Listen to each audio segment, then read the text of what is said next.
Guys আসসালামু আলাইকুম। গত ভিডিওতে আপনাদেরকে দেখিয়েছিলাম যে কিভাবে গাড়ি চালাবেন, মানে একদম ইজিলি দেখাইছিলাম। আজকে আপনাদেরকে ডিটেলসে দেখাবো।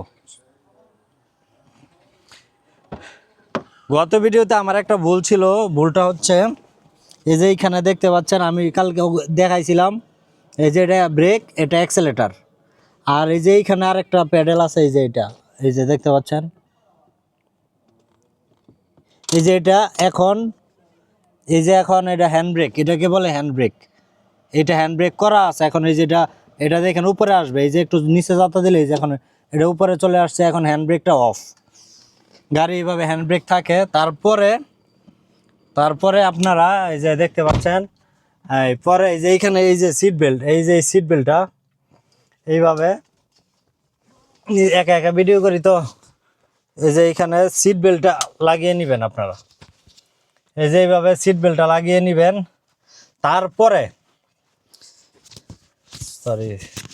সিট বেল্টটা লাগানোর পরে এই সিটটা যে আপনারা যে বসছেন, বসার এই সিটটা অ্যাডজাস্ট করে নিতে হবে।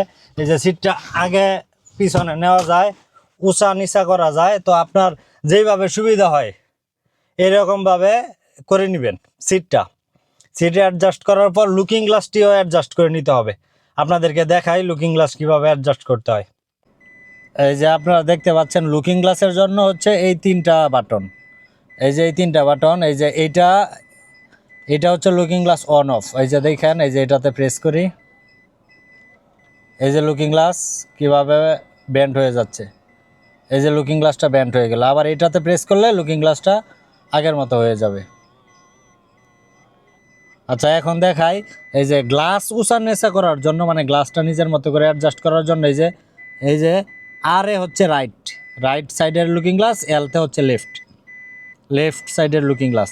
এখন ডান সাইডের লুকিং গ্লাসটা যদি উঁচু নিচু মানে গ্লাসটা আপনার মতো করতে চান, এই যে রাইটে প্রেস করে, এখন এই যে এটা হচ্ছে জয়স্টিক, এটা দিয়ে এখন নিচে প্রেস করলে এই যে গ্লাস নিচে আসতেছে, এই যে দেখেন, এই যে গ্লাস নিচে আসছে। এখন যদিও এই যে এখন উপরে প্রেস করবে, এই যে এটা উপরে, এই যে উপরে প্রেস করলে এই যে লুকিং গ্লাস কীভাবে উপরে যাইতেছে দেখতে পাচ্ছেন।